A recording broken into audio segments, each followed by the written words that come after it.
Bonjour ou bonsoir, selon l'heure à laquelle vous nous regardez. Je suis chroniqueur audio et animateur de podcast à l'ODJ Média, et j'ai le plaisir aujourd'hui de vous lire fidèlement, mot pour mot, une chronique signée Kamal El Hassan. Le sujet du jour, le sport. Un simple jeu ou un vrai sport? Plongeons ensemble dans ce débat passionnant. De plus en plus populaire, le sport prend de l'ampleur à travers les générations. Petits comme grands s'y intéressent, y investissent, certains en font même leur travail quotidien, leur gagne-pain, et sont mieux payés qu'un nombre énorme d'athlètes dans le monde du football.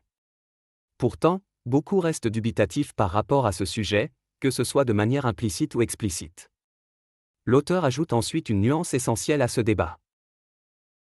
Les doutes persistent mais une nuance existe, nul ne doute de la vivacité, de la technicité ainsi que des performances oculaires nécessaires à quelqu'un pour être considéré dans ce domaine, mais de là à qualifier le tout de sport crée une certaine discorde entre certains groupes jugeant que les conséquences et les implications subies par les athlètes, e-sport, sont incomparables à celles des sportifs traditionnels, blessures, éloignement familial, surcharge du calendrier.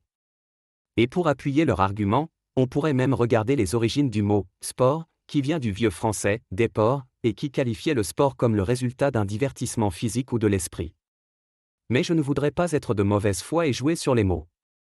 Je reviens donc à l'essentiel et me demande si on peut considérer le sport comme une activité physique en tant que telle. L'auteur affirme ensuite qu'il faut revenir au cœur même du sport, la compétitivité. Remettons les choses en contexte, avant toute chose le sport se base sur un certain degré de compétitivité, ce concept nourrit l'âme du sport, c'est aussi ce qui pousse chaque individu à s'entraîner et à s'améliorer, pour le dépassement de soi ou pour battre ses rivaux, bien sûr s'allie à cela le fait de disposer d'un corps en bonne santé mais ceci n'est pas le sujet aujourd'hui.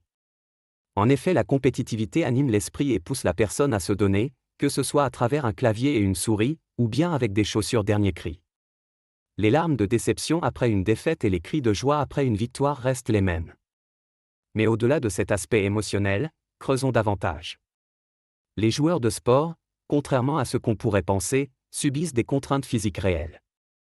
Tendinite, douleur dorsale, fatigue oculaire, tous ces maux du corps accompagnent leur progression. Leurs réflexes, leur coordination œil-main, leur endurance face aux écrans sollicitent bel et bien leur organisme, même si cette sollicitation diffère de celle d'un sprinter.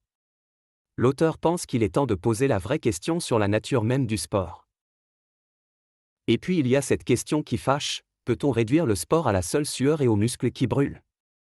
Les échecs sont reconnus comme sport olympique, pourtant l'effort physique y reste dérisoire. Ce qui compte finalement, c'est peut-être cette combinaison entre préparation rigoureuse, stratégie réfléchie et exécution sous pression. Des éléments qu'on retrouve intégralement dans le sport, où une fraction de seconde d'inattention peut anéantir des mois d'entraînement. L'auteur conclut avec un regard lucide sur l'évolution du monde sportif moderne. Alors oui, le débat persiste et persistera encore longtemps. Les puristes du sport traditionnel continueront de lever les yeux au ciel quand on évoquera les prouesses d'un joueur de League of Legends, tandis que les passionnés de sport défendront avec acharnement la légitimité de leur discipline. Mais au fond, cette querelle ne masque-t-elle pas une résistance plus profonde au changement? Car le sport, qu'on l'accepte ou non, a déjà conquis sa place dans le paysage sportif mondial. Il attire les foules, génère des revenus colossaux et forge des légendes que des millions de personnes admirent.